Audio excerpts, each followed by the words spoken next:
My wife and I moved into our new apartment just a few months ago. Before this, we lived in a large cottage overlooking a beautiful lake. It was my wife's dream home for the 3 years we lived there. We didn't want to leave, but it was a necessary step for us. You see, Jessica and I used to live down south. Everything was going well for a while, but my law firm decided to promote me out of the blue. It was unexpected, but I couldn't have been more grateful. Unfortunately, the job entailed transferring to another one of our mini branch locations. The one in question was in New England. We spoke long and hard on the matter, but eventually, Jess agreed to the move. It's important to note that the dollar doesn't stretch as far up north as it does down south. It's also harder to find employment. That's why we were downgrading our living space. Until Jess could find another job, we would have to suffer. At least, that's the way she looked at it. Tensions were high the first few weeks after the move. I could tell Jess was irritable. She missed our old house, our old friends, and working a steady job. She had nothing to do with all of her free time, so she was bored out of her skull. This would lead to mini fights. For a while, it seemed like we would never settle in. About a month after the move, things started looking up. Jess found temporary work as a part-time editor at the local TV station. She loved the work and couldn't have been happier with her coworkers. I couldn't have been happier for her. Everything seemed fine for a while. Not perfect, but fine. This was when the Sleeptalking began. It was to be expected, and honestly, I'm surprised it didn't start up sooner. You see, my wife is a restless sleeper whenever there's a big change in her life, good or bad. It happened when we got married, when we moved into our first home, and when she had the miscarriage. I'll touch more on that later. Jess knows she sleep talks because I used to bring it up from time to time. I would laugh each morning, recalling the weird things she said the night before. This always made her uncomfortable. She seemed to be embarrassed by it. That's why, after her first night of sleep talking in our new apartment, I didn't say anything. The sleep talking went on for a couple of weeks. It was at this time that Jess's temp job at the TV station came to an end. Without a job to keep her mind off of things, her nightly outbursts became much worse. She began screaming at odd times during the night, in which I would be forced to calm her down. One night, her screams turned into tears. As she was crying, she said something I'll never forget. "I wish you were dead." I knew my wife was asleep, but as I sat there by her side, calming her the best I could, I felt the need to press the matter. "You wish who were dead, hun?" To my surprise, she responded, "You." This caught me off guard. It's a strange thing to want your husband dead. And even stranger, Well, you're asleep. Why? I asked. You're ruining my life. Those 4 words cut deep. Whether they were meant or the product of a tired mind, they were the kind of words that demanded self-reflection.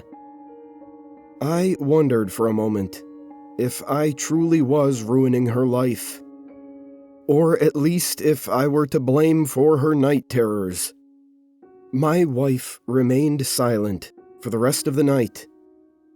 I know this because I stayed up. Contemplation and worry kept me from a good night's rest. I didn't believe for a second that my wife really wanted me dead, but her late-night antics were certainly a cause for concern. Between the screaming episodes and the morbid dialogue, this was the worst her condition had ever been. The next morning, I came pretty damn close to telling her about what had happened. But I kept thinking about how she'd react and what she'd say. It was too much. I didn't want to burden her any more than I already had, especially after she'd just been laid off. I also didn't want to have another fight. In light of this, I kept my mouth shut. The following night, the screams were gone. This was a comfort, but a fleeting one. Out of the blue, just as I was about to shut my eyes and call it a night, the sleep-talking commenced once again. Sometimes I think about how I'd do it. I chalk this statement up to pure, dream-induced nonsense. But then, she continued. While you're asleep in bed, I'll get up and go to the kitchen. I didn't know what she was talking about, but as she kept speaking, it dawned on me. There were some moments of inaudible gibberish, but from the bits and pieces that were fluent, I could paint a pretty good picture of what she was describing. Reach into, grab knife, over and over again. Blood oozing off the bed. Can't ruin my life anymore. My wife was describing her plan to murder me. As deeply unsettling as this was, I couldn't help but chuckle to myself. It was just a dream, after all. Nothing more. I can't say I haven't done some weird things in my own dreams. Things I would never do in real life. Jess was mad at me over the move, and she kept working out her frustrations while she slept. At least, that's what I convinced myself. The sleep-talking continued for a few weeks. I hoped that Jess's midnight venting sessions were doing her some good. But without a degree in psychology, I couldn't be certain. All I could do was listen to her ramble about offing me each night and wait for her condition to run its course. The longest her sleep-talking had ever lasted was a month, so it was safe to say it would soon be over. A month passed. Then, 2. Jess didn't let up. Every night, it was the same routine. Either incoherent nonsense or babblings about how she'd like to hurt me.